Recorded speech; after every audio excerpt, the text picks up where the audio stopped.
At 58, Nadine Macklin had $211 in checking, a suitcase in the back of a borrowed car, and a gas station that had not pumped a gallon in 14 years.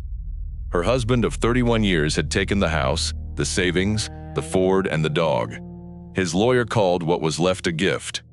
The station sat on Route 11 at the south end of Goshen, where the town gave out to fence posts and fields gone to seed. 2 dead pumps under a canopy leaning east, plywood on the windows. The county appraised it at $4,200, but the environmental lien ran $11,000.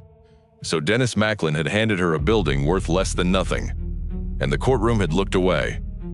3 weeks later, Nadine found a sealed hatch under a steel plate in the office floor. Beneath it was something her father had been building alone for 41 years. The courtroom in Goshen smelled like old varnish and the radiator that had been leaking since October. It was a Monday, the second week of November, and the trees outside the tall windows were bare, and the sky was the color of an old nickel. Nadine sat on the left side of the table in a navy dress she had ironed that morning on the kitchen counter of her friend Patty Boone's apartment, where she had been sleeping on the couch since the first week of September. She did not have a lawyer. She could not afford one. She had a yellow legal pad with notes she had written to herself in the bathroom at 4 in the morning. And she had the face she had been practicing in the mirror over the sink, the one that did not show anything a room could use against her. Dennis sat on the right side with Gerald Kessler from the firm in Lewisburg. Gerald Kessler charged $340 an hour and wore a watch that cost more than Nadine's car had been worth before Dennis sold it. Dennis looked the way he always looked in rooms where things were being decided. Calm, shaved, his hands folded on the table, a man who had come prepared. He had been an appraiser for 30 years. He knew what things were worth down to the dollar, and he had applied that knowledge to his marriage with the same steady patience he applied to commercial properties. The judge was a woman named Dwyer. She had a voice like a schoolteacher who had been at it too long, flat, tired, fair. She read through the settlement agreement line by line. The house on Maple Creek Road, 3 bedrooms, paid off in 2014 to Dennis. The savings account at First National, $47,600 to Dennis. The 2019 Ford Explorer, 62,000 miles, to Dennis. The retirement account Nadine had contributed to for 22 years as a bookkeeper at Calder Farm Supply, $31,400. Split evenly after Dennis's attorney argued that his client's earning potential had been diminished by the marriage. Nadine watched the numbers leave her life, one at a time like cars pulling out of a parking lot. She did not argue. She had tried arguing in September. In the kitchen, the night Dennis told her he wanted out. She had argued with her voice, and then with her silence, and then with her hands shaking on the counter. None of it had changed a single thing. Dennis had already moved the savings. Dennis had already talked to Gerald Kessler. Dennis had already done what Dennis always did, which was to make a decision and let her find out about it when the paperwork arrived. The station came last. Gerald Kessler produced the appraisal. He had a voice like a man reading ingredients off a cereal box. The property at 1140 Route 11, formerly Macklin Gas and Service, closed in 2012 following the death of the owner, Virgil Macklin. 2 underground fuel tanks, status unknown. Potential remediation liability estimated at $11,000. Structure in disrepair. No current revenue. County assessed value $4,200. Net effective value negative. My client is prepared to relinquish all claim to this property, Kessler said, as a gesture of goodwill. The room was quiet. Nadine looked at Dennis. Dennis did not look at her. He looked at the table. His jaw was set the way it got when he was pleased with himself, and trying not to show it. She had seen that jaw 10,000 times across their kitchen table. She knew what it meant. It meant he had just gotten away with something, and he wanted her to know it. Judge Dwyer looked at Nadine over her glasses.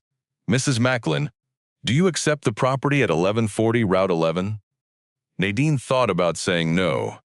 She thought about saying that a building with a lien on it was not a gift. It was a debt with a roof. She thought about standing up and telling the judge that Dennis Macklin had spent 31 years turning her into a person who did not argue, and that this settlement was the final exam. But the station was her father's. Virgil Macklin had stood behind that counter for 41 years, and he had died in the service bay on a Tuesday afternoon in March, while changing a tire for a woman who had not been able to pay. And the key to the front door was in Nadine's coat pocket, where it had been since the day of his funeral, and she was not going to let Dennis take that too. "Yes," she said. Kessler nodded. Dennis's jaw relaxed by 1 degree. Outside the courtroom, in the hallway that smelled like floor wax and stale coffee from the vending machine, Dennis stopped her.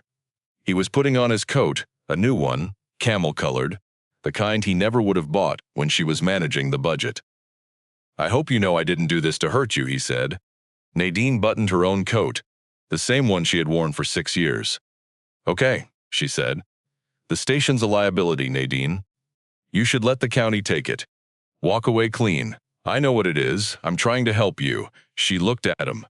31 years of looking at him, and she could still not tell whether he believed the things he said, or whether he had simply gotten so good at saying them that the difference no longer mattered. "You gave me a building that cost more to clean up than it's worth," she said, "and you called it a gift. That's not help, Dennis. That's arithmetic." His face changed. The calm cracked for just a moment, and underneath it she saw something she had not expected, which was embarrassment, not shame. Dennis did not do shame, but the small, hot discomfort of a man who had just been described accurately by the person he had spent 3 decades underestimating. He walked away without answering.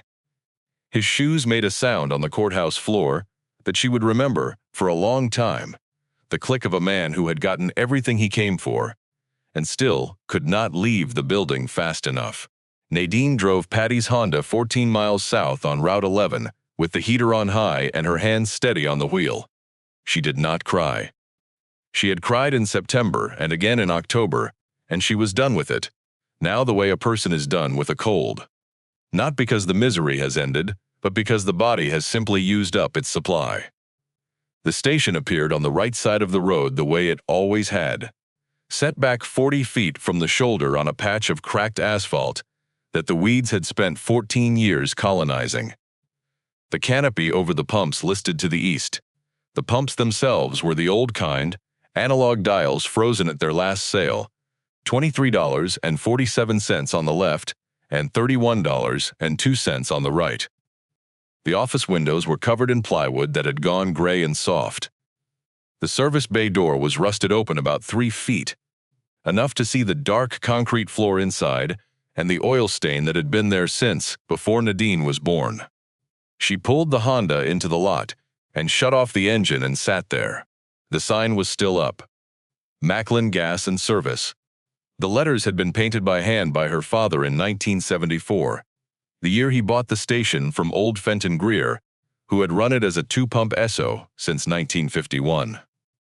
Virgil had painted the sign on a Saturday morning, while Nadine, who was 6 years old, sat on an overturned bucket and handed him brushes.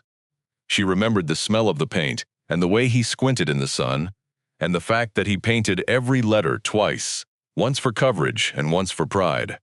She got out of the car. The November air was sharp and smelled like dead leaves and diesel from the trucks on the highway. A tractor trailer went past on Route 11 without slowing down. Then another. Then nothing. The road was empty in both directions, and the sky was getting dark at the edges. Nadine walked to the office door. The lock was stiff.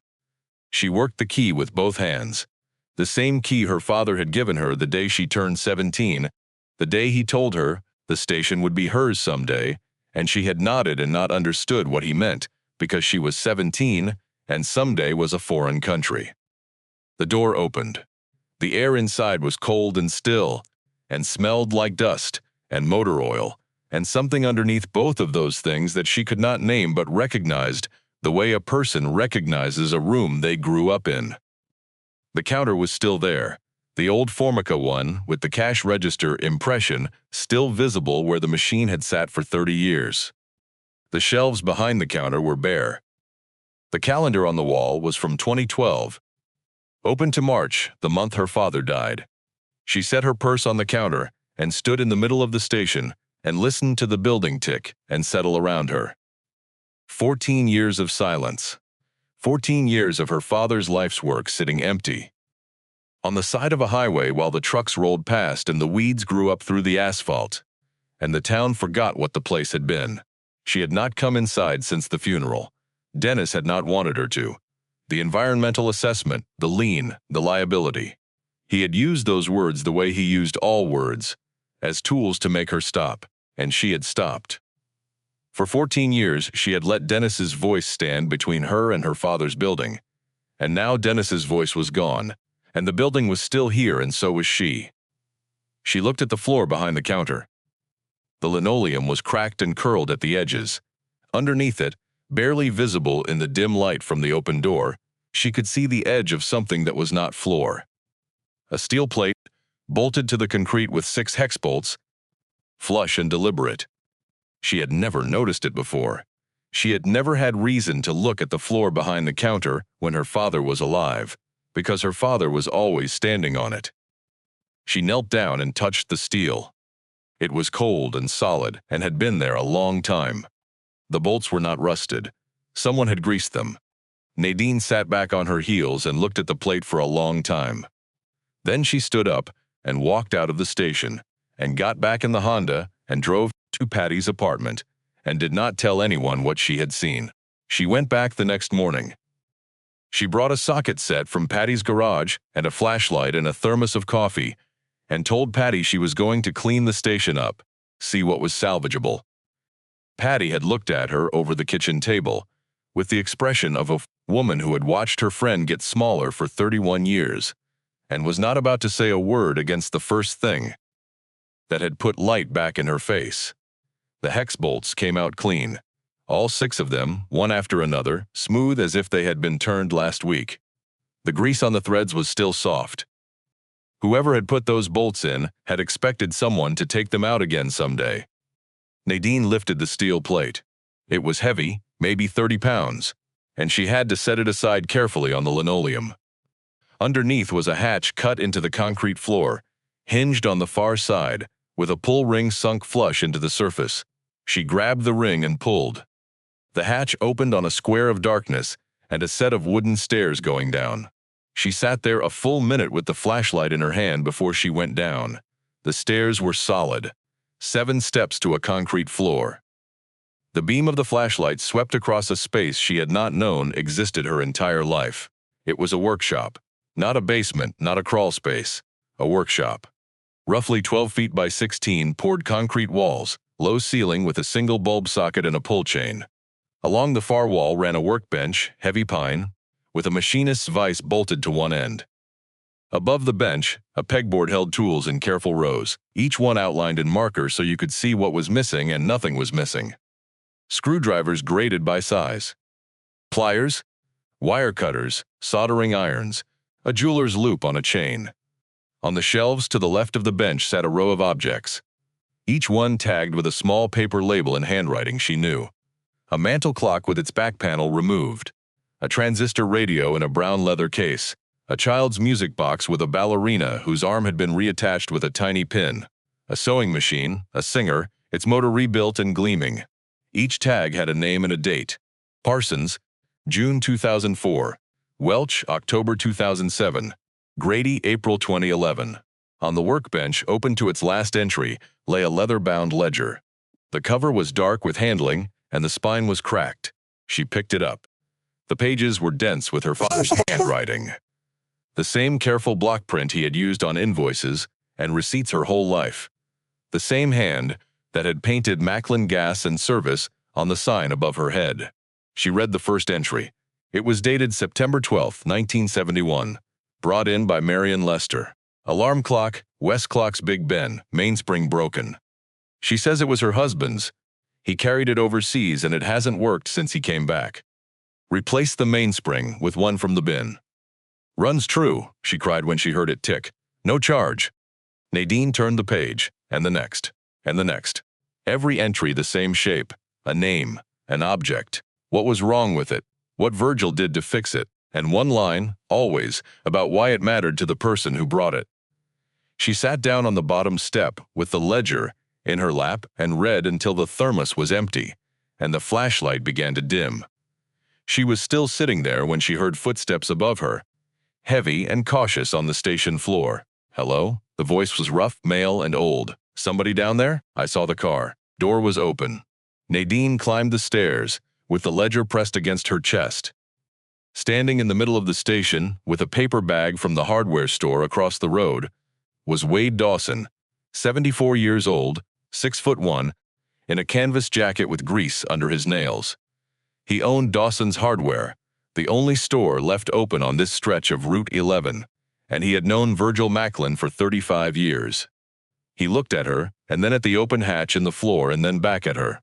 "Well," he said, "you found it." Nadine stared at him. "You knew?" Wade set the paper bag on the counter. He did not answer right away. He walked to the hatch and looked down into the dark and stood there a moment, like a man visiting a grave. "I knew he went down there," he said. "Didn't know what for." "Your daddy was a private man, Nadine. I'd come over to close up the shop some nights and see his light on under the floor. Thought it was a root cellar. Thought maybe he was keeping wine down there or something an old man does when he's alone too much." He turned to her. "What is it?" She held out the ledger. She did not know why she showed him. She had not planned to show anyone.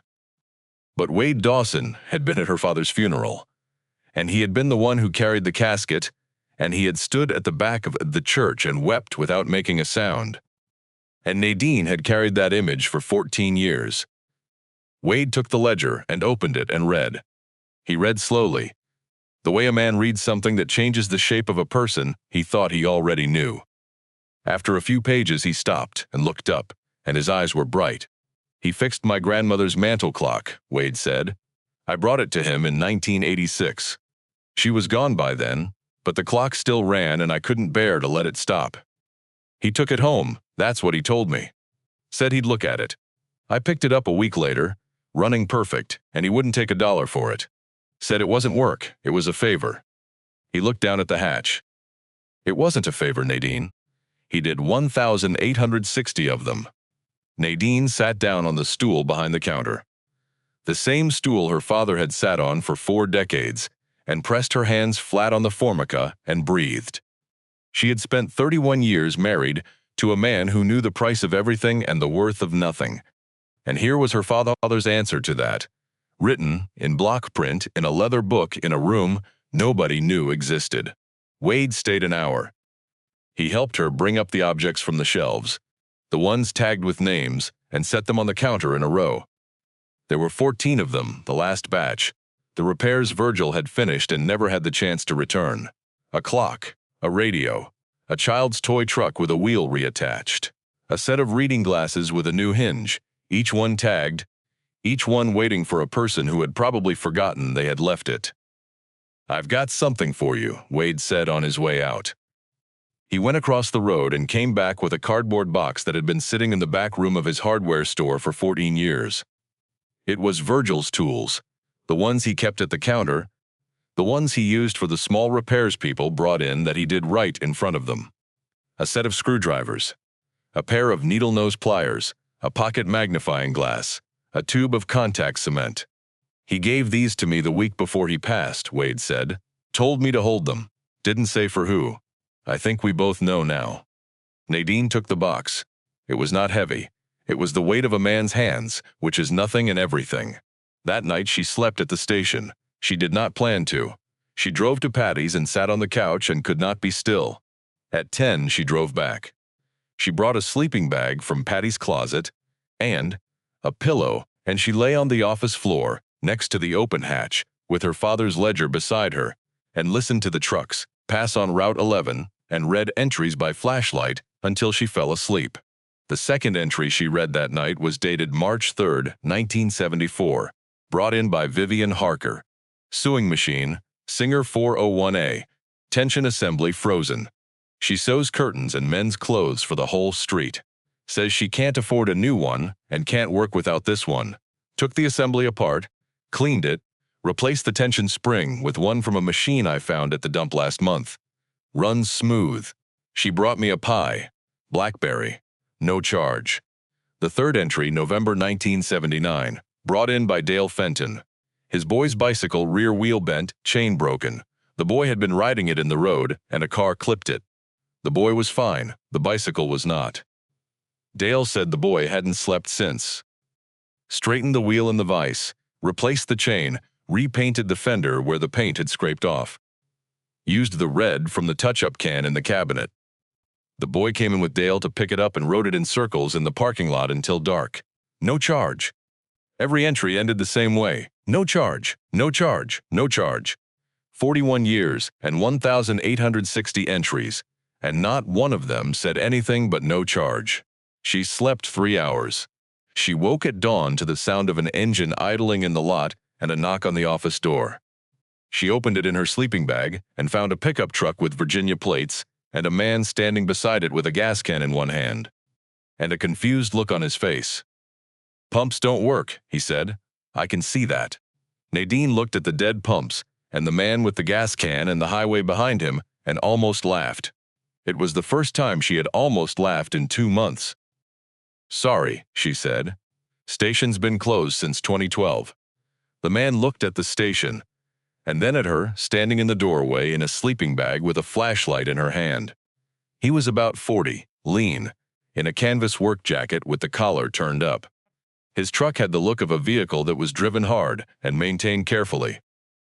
The bed held a steel toolbox and a floor jack. "You living in here?" he said. Not exactly a question. More the way a person notes a fact they are trying not to judge. "I'm cleaning it up," Nadine said. "It was my father's." He nodded. He looked at the service bay with the door rusted half open. "I'm a mechanic," he said. "Nolan Rowan. I'm from over in Durban. I was heading south and I must have missed the sheets back at the interchange." "There's a gas station 4 miles south," Nadine said. "Past the bridge." He did not leave right away. He stood there looking at the bay the way a mechanic looks at a bay, measuring the space, reading the stains on the floor, noticing the lift pads and the overhead track that had not moved in 14 years. "That a 2-post lift?" he said. "Was. My father put it in himself in 1980. Nolan set down the gas can. "Mind if I look?" Nadine did not know why she let him in. She had not let anyone into the bay since she was a teenager. But the man had the same quality her father had, the quality of someone who looked at a broken thing and saw the version of it that still worked. She pulled the bay door up the rest of the way, and the November light came in across the oil-stained concrete. And the lift that stood with its arms retracted like a man with his hands at his sides. Nolan walked the bay slowly. He checked the lift pads. He checked the hydraulic lines. He opened the compressor housing and looked at the motor and closed it again. He did all of this without being asked and without touching anything he had not been given permission to touch. "Compressors seized," he said, "but the motor's fine. Lift needs new seals and a hydraulic flush, but the frame is straight. Whoever put this in knew what he was doing." "He did," Nadine said. Nolan looked at her. He had brown eyes and a face that had been in the sun and the wind for a long time, and had decided at some point to stop fighting either one. "I lost my wife 2 years ago," he said. It came out without preamble, the way hard truths come out of people who have stopped decorating them. "Car accident on Route 33. After that, I couldn't stay in the shop we built together. Sold it. Been driving since. Looking for a place that doesn't have her fingerprints all over it." "I'm sorry," Nadine said. He nodded. He picked up his gas can. "If you need help with that lift, I can come back. I'm staying at the motel in Durban through the week. It wouldn't take much. New seals, a flush, a couple hours. I wouldn't charge you." Nadine heard her father's voice in the words and felt something shift in her chest. "Why?" she said. Nolan looked at the bay one more time. "Because a shop shouldn't be dead," he said. "It's a waste." He left. She heard his truck pull out onto Route 11, and the sound fade south toward the bridge. She stood in the bay, with the light coming in, and the lift standing patient, and the ghost of her father's work all around her. He came back 2 days later, with a box of hydraulic seals and a jug of fluid and a trouble light on an extension cord. He worked on the lift for 5 hours, without speaking more than a dozen words. Nadine stayed in the office reading the ledger while he worked. At one point she brought him coffee from the thermos, and he took it without looking up from the hydraulic cylinder he was repacking.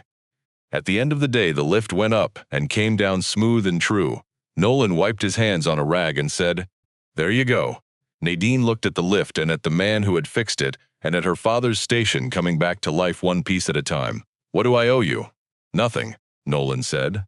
"Like I told you, it's not work, it's a favor." She went still. Those were her father's words.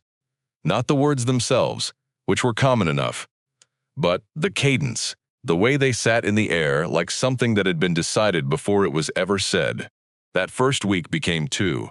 Nolan came back each morning from the motel in Durban and worked on something. He freed the compressor and replaced the belts.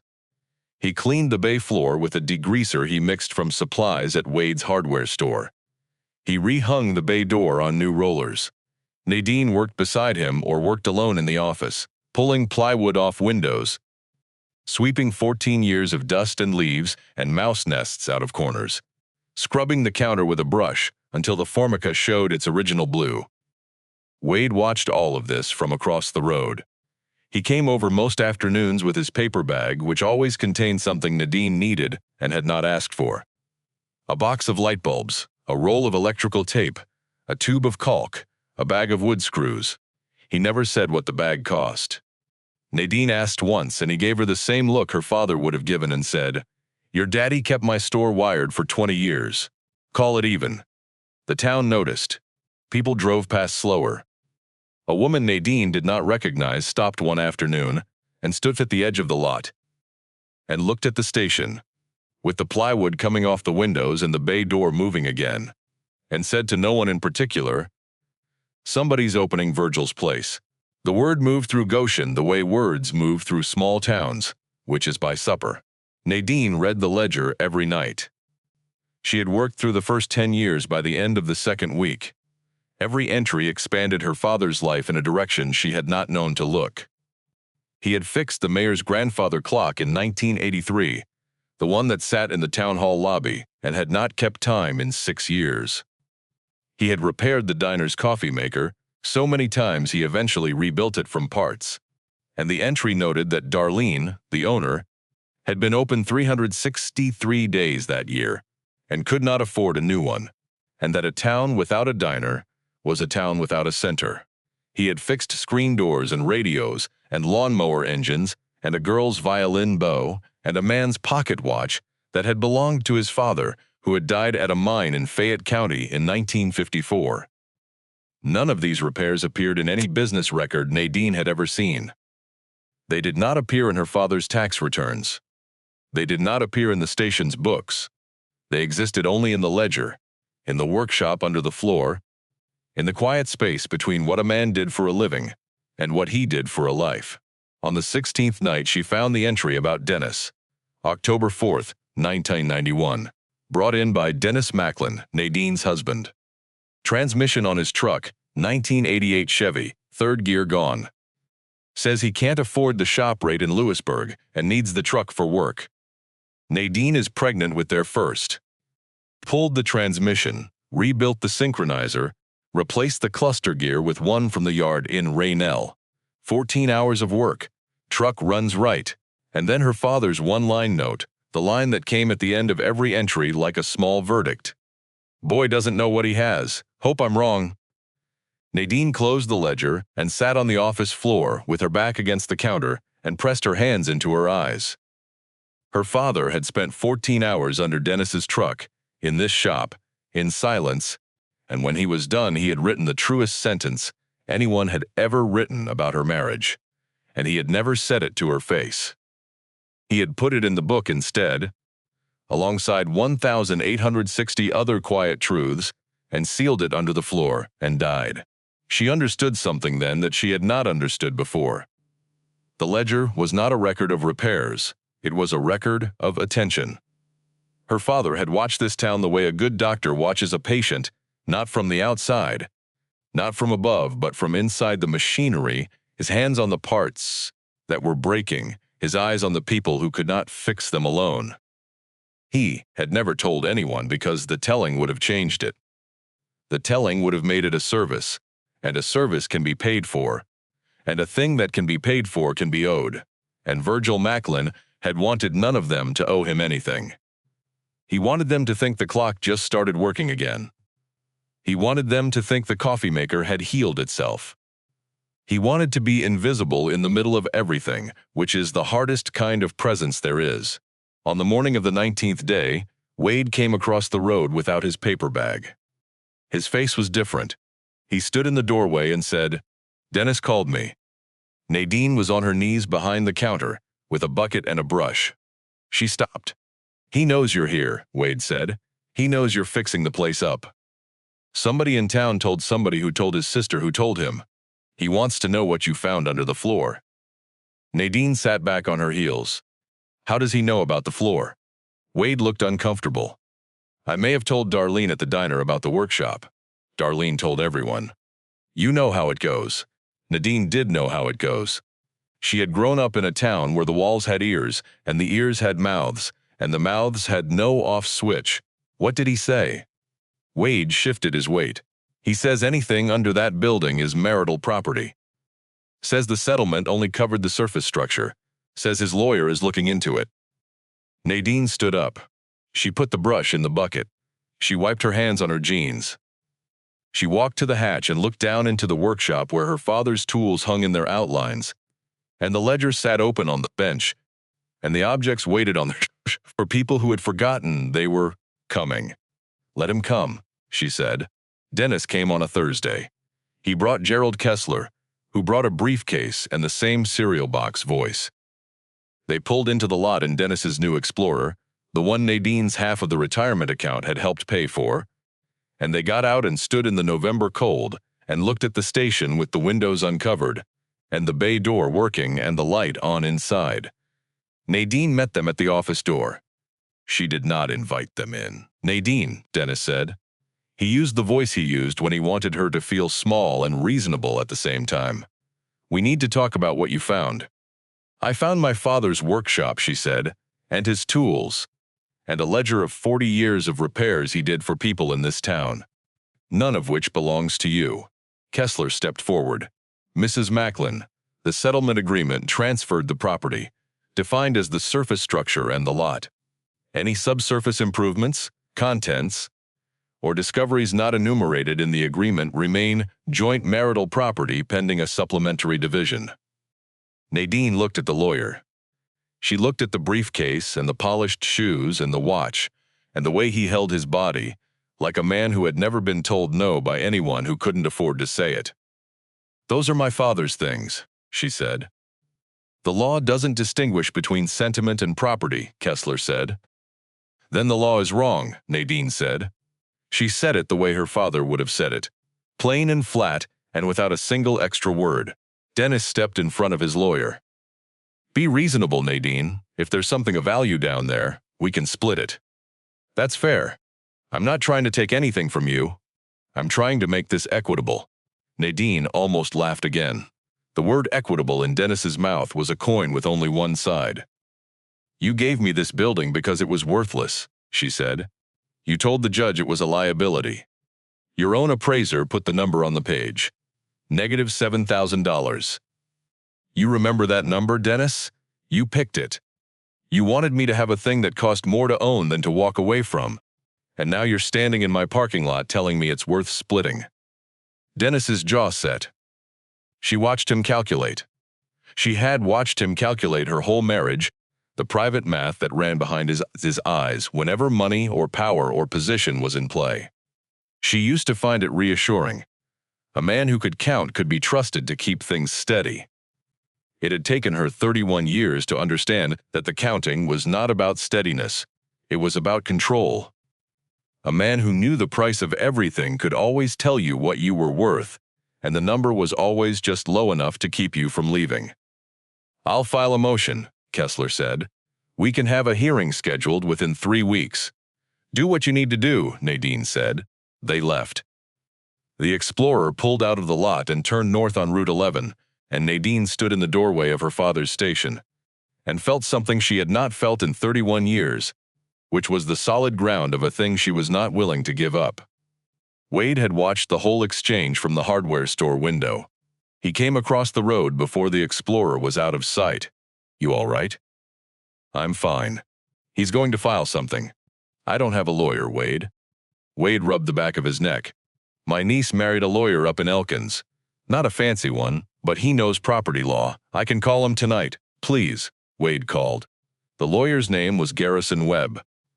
He drove down from Elkins on Saturday morning in a Subaru, with 190,000 miles on it, and sat at the counter in the station with a legal pad and a cup of coffee from the thermos, and listened to everything. He read the settlement agreement. He looked at the hatch. He went down into the workshop and came back up and sat down and said, "This is pretty clear." "Clear how?" "The settlement says the property at 1140, Route 11, structure and lot.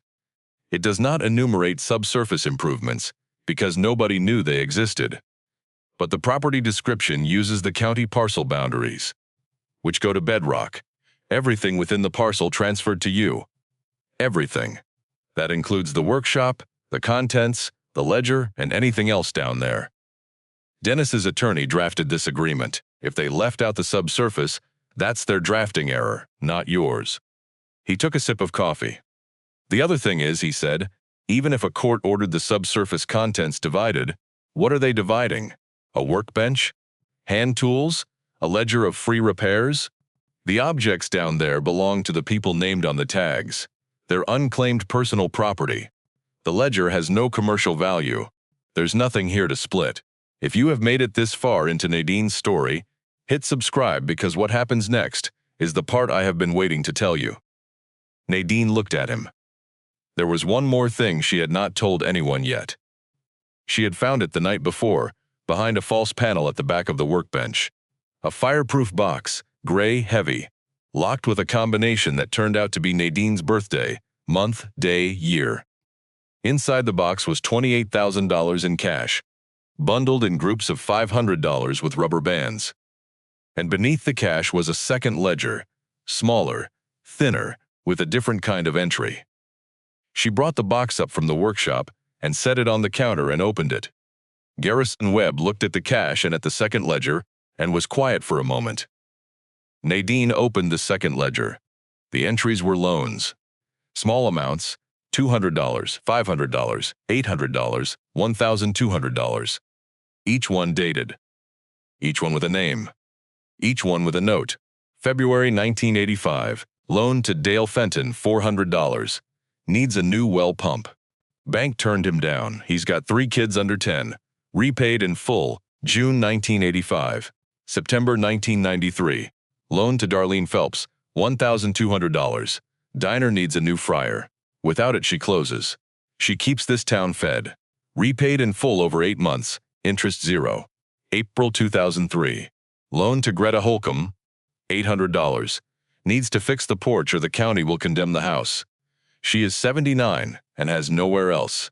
Repaid in full by her grandson, December 2003. Every loan repaid. Every one. Not a single default in 30 years of lending. Virgil Macklin had run a bank from his crawl space. A bank with no interest, no fees, no collateral, and a 100% repayment rate. Because the collateral was trust, and trust, in a town like Goshen, was the only currency that never lost its value. Garrison Webb closed the second ledger and set it on the counter and looked at Nadine. "Your father was something," he said. "Yes," Nadine said, "he was. Now, the money. If Dennis finds out about this, he will argue it's a marital asset. Cash found on the property during the marriage period." "It wasn't found during the marriage. I found it after the divorce was final." "Correct, and the property was transferred to you in the settlement. Anything found on your property after the transfer date is yours.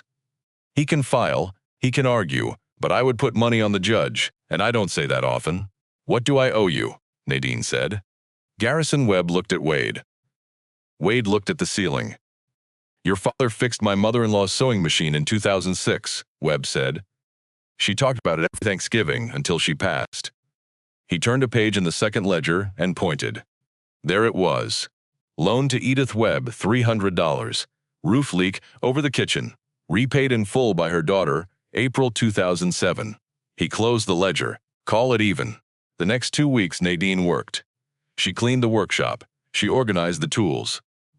She brought down a new bulb and a work light, and she sat at her father's bench and looked at the objects on the shelves, and began the work of returning them. She started with the ones she could identify.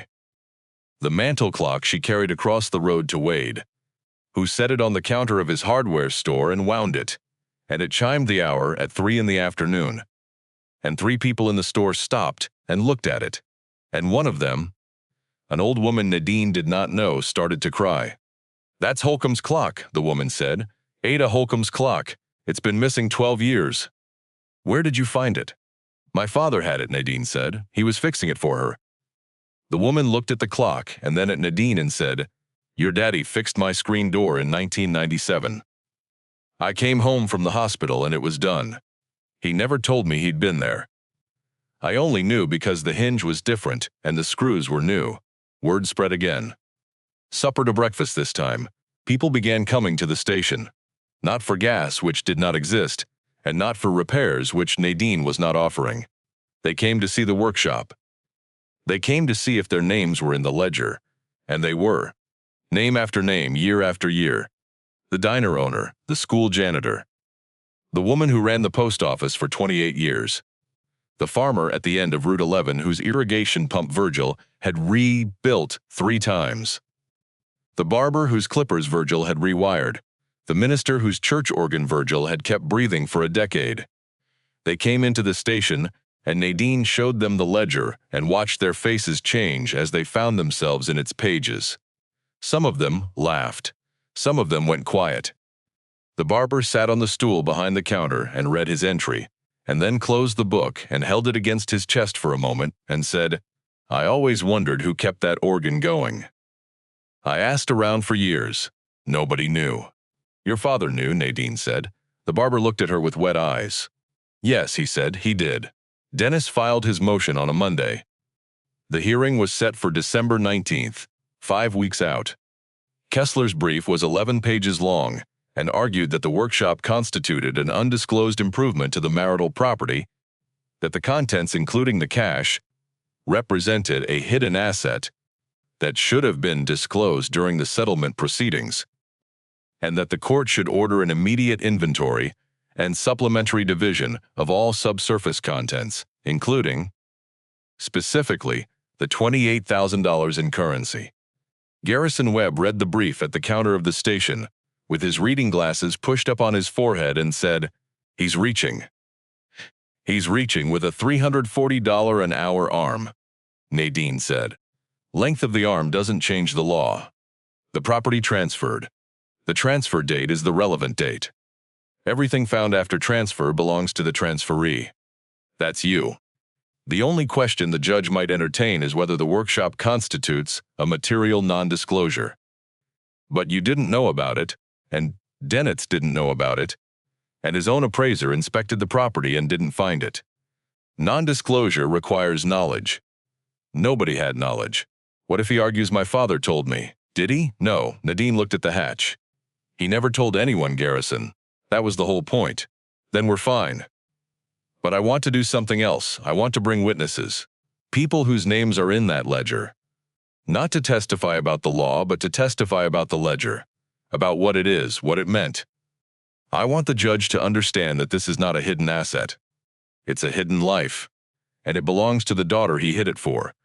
Nadine was quiet a moment. "You think the judge will listen to that?" "Judge Dwyer has a grandfather clock in her office," Webb said. "I checked. It was repaired in 1998 by a man she described to her clerk as the gas station fellow who wouldn't take money. I found the entry. It's on page 347. Nadine looked at him. He was not smiling, but there was something in his face that was very close to it. The weeks before the hearing were the busiest Nadine had ever lived.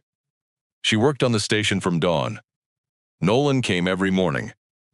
He had moved out of the motel in Durban and into a room above the diner in Goshen that Darlene rented him for $40 a week.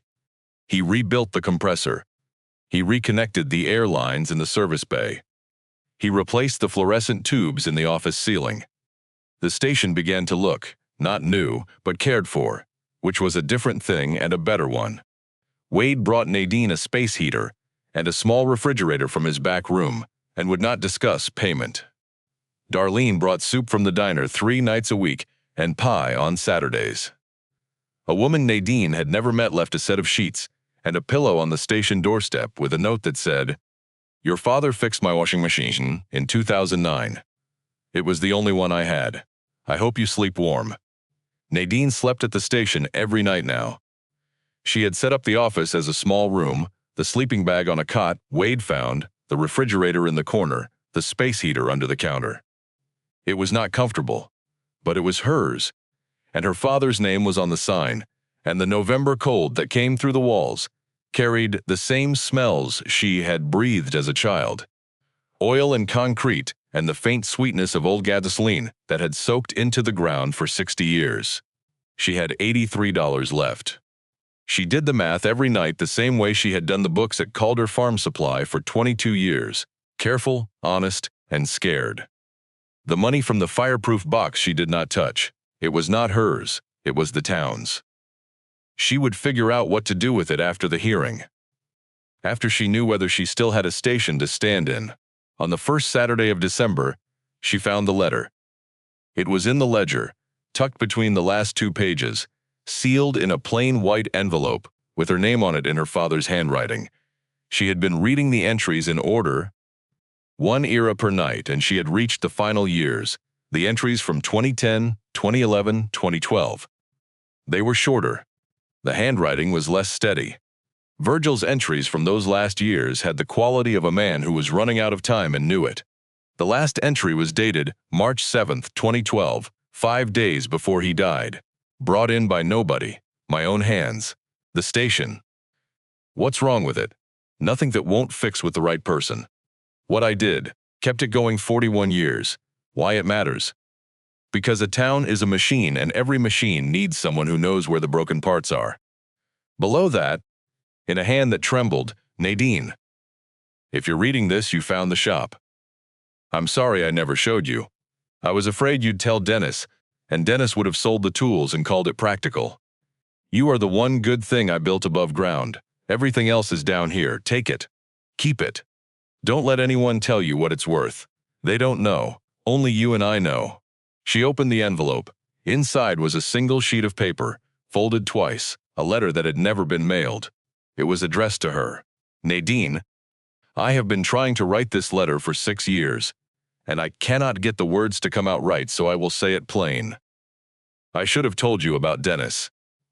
I knew what he was the night he brought his truck in and sat in my chair and talked about your wedding like it was a deal he was closing.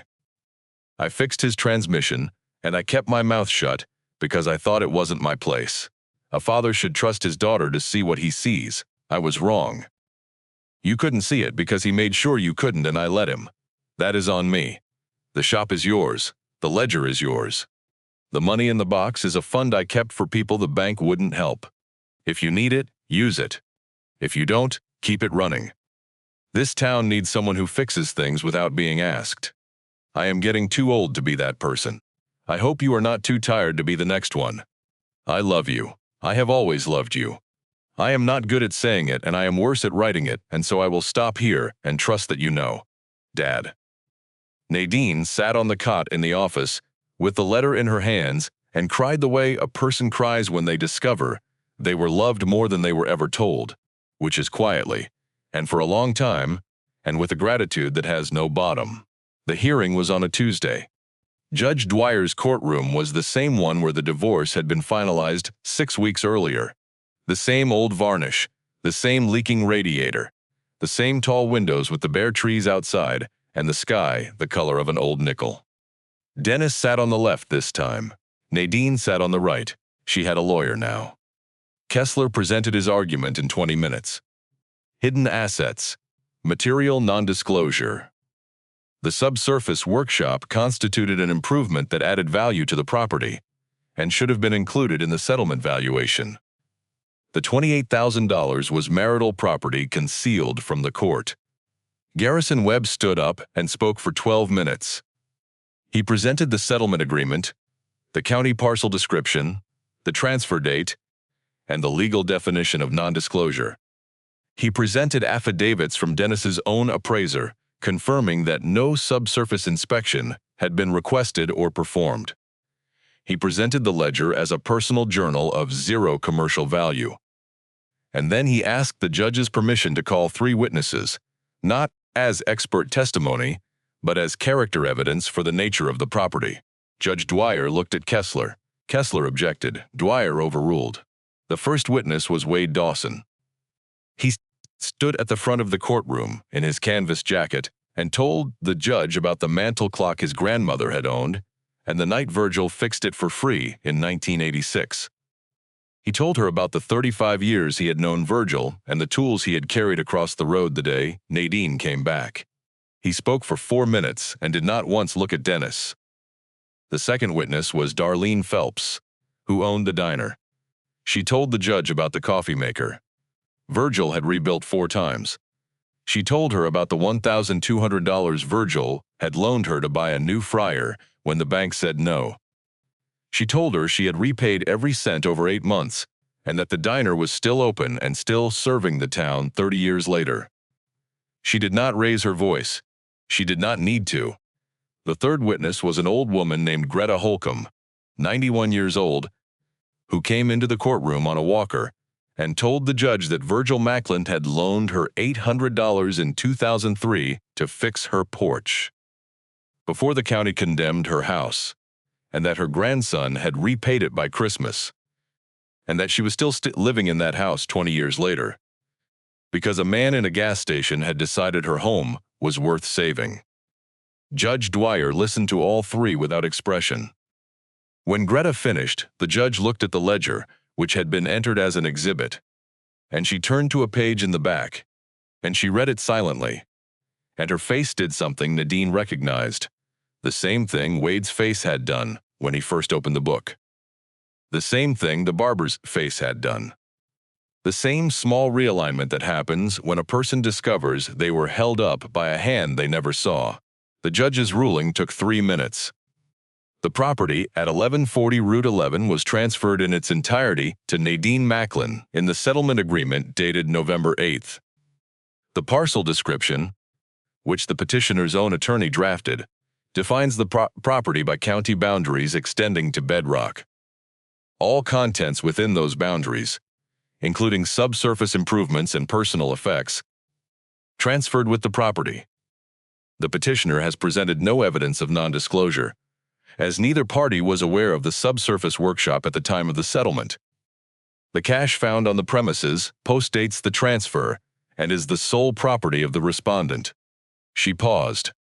I would also note for the record that the contents of this workshop, as described by 3 witnesses and documented in a personal journal spanning 4 decades, represent the private charitable work of a single individual who asked nothing in return for any of it. The court finds no basis to treat such work as a divisible marital asset. The motion is denied. Dennis sat in his chair. His jaw was set. Kessler closed his briefcase. Neither of them looked at Nadine. Outside the courtroom, in the hallway with the floor wax and the stale coffee, Nadine stood with Garrison Webb and Wade and Darlene and old Greta Holcomb on her walker, and Nolan Rowan, who had come in his work jacket and sat in the back row the whole time without saying a word. Wade put his hand on Nadine's shoulder. She leaned into it for a moment, the way you lean into a door frame when your legs are not sure they are going to hold. You did good, Virgil, Wade said, and he was not talking to Nadine. Connie came on Christmas Eve. Nadine was not expecting her. She had not heard from her daughter since the divorce, since the day Connie had stood in Dennis's kitchen and said the words that had taken Nadine apart, more completely than the settlement agreement, or the courtroom, or the empty bank account. You should have tried harder, Mom. You should have fought for the marriage instead of letting it happen to you. Nadine had not answered. She had picked up her suitcase and walked out, and she had not called, because a mother who calls a daughter who has chosen sides becomes a mother who is begging, and Nadine Macklin was done begging. The car pulled into the lot at dusk. Nadine was in the workshop, inventorying the last shelf of objects. She heard the engine and climbed the stairs and found a woman standing in the station doorway in a coat Nadine did not recognize, holding paper bag from the bakery in Lewisburg. "Hi, Mom," Connie said. Nadine looked at her daughter. 32 years old, dark hair like Nadine's, Virgil's jaw, Dennis's eyes. She was thinner than the last time Nadine had seen her. There were circles under her eyes that had not been there in September. "I heard about the hearing," Connie said. "Dad called. He's angry." She paused. "He's been angry since before the divorce. I just didn't see it until he aimed it at me too." Nadine did not ask what had happened. She could see it in the circles and the coat, and the way Connie stood in the doorway, the way Nadine herself had stood in the doorway of the courthouse, 1 foot inside and 1 foot ready to run. "Come in," Nadine said. They sat at the counter on 2 stools, the same counter where Virgil had stood for 41 years. Nadine poured coffee from the thermos. Connie held the cup in both hands and looked around the station and did not speak for a while. "Dad told me you found Grandpa's workshop," Connie said. "Yes. He told me there was money. There was. It was a loan fund. Your grandfather lent money to people the bank wouldn't help. Every loan was repaid." Connie was quiet. Then she said, "Can I see it, the workshop?"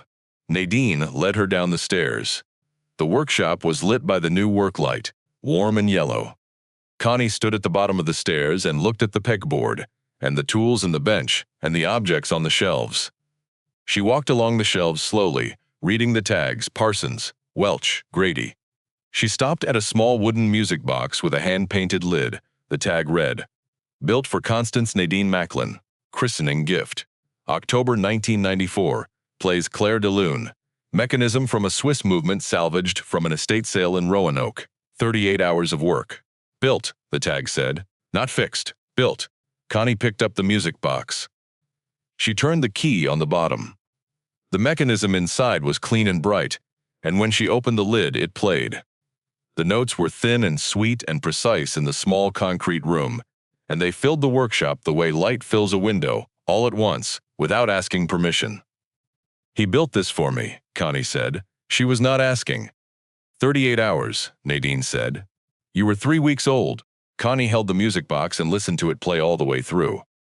When it stopped, she wound it again, and again.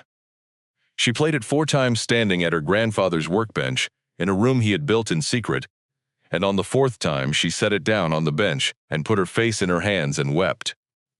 Nadine stood beside her and did not touch her, and did not speak because some griefs need room and not company. After a while, Connie lifted her head and wiped her face with the sleeve of the coat Nadine did not recognize and said, "I'm sorry, Mom. I'm sorry I took his side. I'm sorry I said what I said. I didn't know who he was. I mean Dad. I didn't know who Dad was. I thought he was the one holding things together. I thought you were the one who let them fall apart." Nadine looked at her daughter. "You were wrong," she said. "But you were his daughter, too.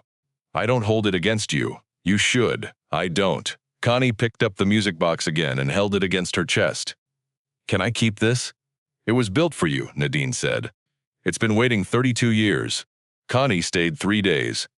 She slept on the cot in the office, while Nadine slept on the sleeping bag on the floor. On the 2nd morning, Nadine showed her the ledger. They sat on the workshop stairs and read it together, page by page, and Connie found the entry about her own birth. September 29, 1994. No object, no repair. Nadine had a girl tonight. 7 pounds 4 ounces. Constance Nadine after her grandmother. I drove to the hospital and stood in the parking lot for an hour. Did not go in. Dennis was there. I have started building a music box." Connie read it twice and said nothing. Then she turned back to the beginning and read from page 1. By the end of the 3rd day, she had read 20 years of entries. She looked at Nadine across the counter and said, "He held this whole town together, and nobody knew." "Somebody knew," Nadine said. "The people in the ledger knew. They just didn't know it was him." On Christmas morning, Connie drove back to Lewisburg with the music box on the passenger seat. She hugged Nadine in the parking lot for a long time, the kind of hug that is not a greeting or a goodbye but a repair, a slow, careful setting of a thing that had been out of alignment for years. She said she would come back. Nadine told her the door was open. Neither of them said they loved each other. They did not need to. The hug had said it. Winter passed. Nadine worked. She used $4,000 from the fireproof box to clear the environmental lien on the fuel tanks, which turned out to be a fraction of the estimate because the tanks were dry and the soil tests came back clean.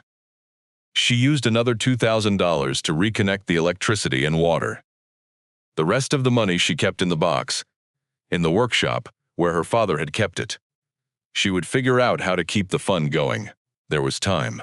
Nolan stayed. He did not explain why, and Nadine did not ask. He rented a room over Darlene's diner and came to the station every morning and worked. By February, he had the compressor running, the bay heated, the lift operational, and the fluorescent tubes replaced with LEDs that Wade sold him at cost. The station was not a gas station anymore. The pumps stayed dead. But the service bay was open, and Nolan Rowan, who had spent 2 years driving away from a shop he could not stand to work in alone, was working in one again. He did not charge what the work was worth. He charged what people could pay, which was often less. When it was nothing, he did the work anyway, and wrote it in a notebook that Nadine noticed he kept on the workbench beside the ledger. "You're doing the same thing he did," she said one afternoon, watching him write. Nolan looked at the notebook, and then at the ledger, and then at her. "I guess I am," he said. "Seems like the shop wants it." The station opened for small engine repair and general service in March. Wade hung a new sign under the old one, Macklin Gas and Service. Below it, in smaller letters, Nolan Rowan, Mechanic. The old sign stayed because the old sign was the truth. People came. Not many at first. The farmer with the irrigation pump, the same pump Virgil had rebuilt 3 times. The minister with the church organ, which had finally given out for good and needed a new blower motor. The school janitor with a floor buffer that predated the building. Nolan fixed them all. Nadine kept the books. Wade kept them supplied. Darlene fed them. The station became what it had been before. Not a business exactly, but a place. The kind of place a town needs the way a body needs a heart. Not because it does anything dramatic, but because it keeps going. And the going is the thing. On the first warm Saturday in April, Nadine stood at the counter and watched a truck pull into the lot. It was an older model, rust at the wheel wells, a man she did not know behind the wheel. He came in with a toolbox in one hand and a clock in the other. "My mother said a man used to fix these here," he said. "He's gone now, I know. But she said if the door was ever open again, to bring it in." Nadine looked at the clock. It was a wall clock, oak case, brass pendulum, the kind that hung in a kitchen and kept a family's time. She took it in both hands and felt the weight of it and set it on the counter. "Let me see what I can do," she said. She carried it down to the workshop. She sat at her father's bench, under the pegboard with the tools in their outlines, and she opened the back of the clock and looked at the movement. The mainspring was broken. The same repair, entry number 1, the same repair her father had done for Marion Lester in 1971. She found a mainspring in the parts bin on the shelf, sorted by size, labeled in her father's hand. She replaced the spring. She wound the clock. It ticked. She carried it back up and set it on the counter. The man picked it up and held it to his ear and listened to it tick. And his face did the thing that faces do in this story. The small realignment. The recognition of a hand that had been holding something together all along. "How much?" he said. Nadine heard her father's voice. She heard it the way you hear a sound that has been underneath every other sound your whole life, steady and low, and so constant that you only notice it when it stops. "No charge," she said. The man looked at her. Then he nodded. The way the old man in the first story had nodded. The way people nod when they have just received something that costs nothing and is worth everything. He carried the clock out to his truck and drove away south on Route 11, past the dead pumps and the canopy that still leaned east, and the sign that said Macklin Gas and Service. And Nadine stood in the doorway of her father's station and watched his taillights shrink down the road in the April dusk. Behind her, the workshop hummed with the quiet persistence of a place that has been kept alive by one pair of hands after another. Wade's light was on across the road. Nolan was closing the bay. The ledger sat open on the workbench downstairs, and Nadine had written her first entry that afternoon, in her own handwriting on the next blank page. The 1861st line. In a book that had no end, because the work had no end, because the town had no end, because the people in it would always need someone who fixed what was broken, and asked for nothing, and called it a favor. The porch light at the station, the one her father had wired himself in 1974, still worked. Nadine turned it on. She turned it on every night now, the same way her father had, so that anyone driving south on Route 11 in the dark would see it and know that someone was home. Home isn't where you're born. It's where you stop running.